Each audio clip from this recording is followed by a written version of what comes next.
आंदोलनाआधीच महाविकास आघाडीत रडारड सुरू। काँग्रेस प्रदेशाध्यक्षांना राज ठाकरेंची सावली सुद्धा नकोशी। निवडणूक आयोगाच्या शिष्टमंडळापासून हर्षवर्धन सकपाळ दूर।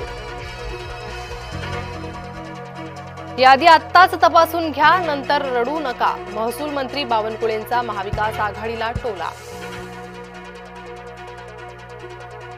निवडणूक आयोगाकडे 2 शिष्टमंडळे जाणार। राज ठाकरे आणि महाविकास आघाडीची शिष्टमंडळे स्वतंत्रपणे जाणार असल्याची चर्चा।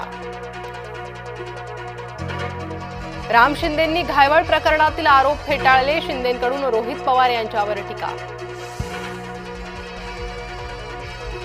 अमित ठाकरे पुणे पोलीस आयुक्तांच्या भेटीला। अभाविपच्या शाखेला टाळं ठोकण्याचा मनसेचा प्रयत्न। मनसे कार्यकर्त्यांवर गुन्हा दाखल। पुण्यात पोस्टरवरून मनसे अभाविपमध्ये वादाची ठिणगी। आमदार संग्राम जगताप स्वतःच्या भूमिकेवर ठाम। राष्ट्रवादीत वैचारिक गोंधळ। अजित पवारांना भेटून जगताप भूमिका मांडणार। देवेंद्र फडणवीसांना बुलडोझर सीएम ठरवण्याचा प्रयत्न। मुंबईत अज्ञातांकडून फलकबाजी। फलकांवर देवाभाऊ जाहिरातीचा दिसला पुढचा टप्पा।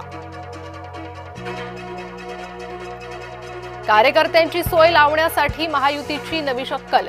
मनपाप्रमाणे जिल्हा आणि नगर परिषद इथंही स्वीकृत सदस्य बनवूया। महसूल मंत्री चंद्रशेखर बावनकुळे यांचे मुख्यमंत्र्यांना पत्र। रमाबाई आंबेडकर नगरचा पुनर्विकास पुन्हा चर्चेत। मुख्यमंत्री फडणवीस यांच्या हस्ते होणार आज भूमिपूजन।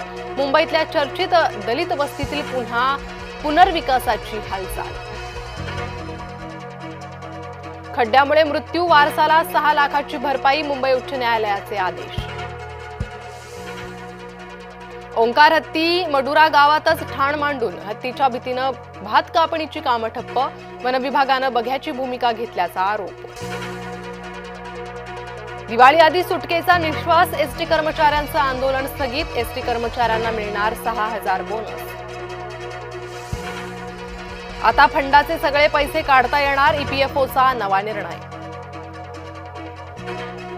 10वी-12वी परीक्षेच्या तारखा जाहीर। 12वीची परीक्षा 10 फेब्रुवारी ते 18 मार्च 2026 दरम्यान होणार, तर 10वीची परीक्षा 20 फेब्रुवारी ते 18 मार्च दरम्यान।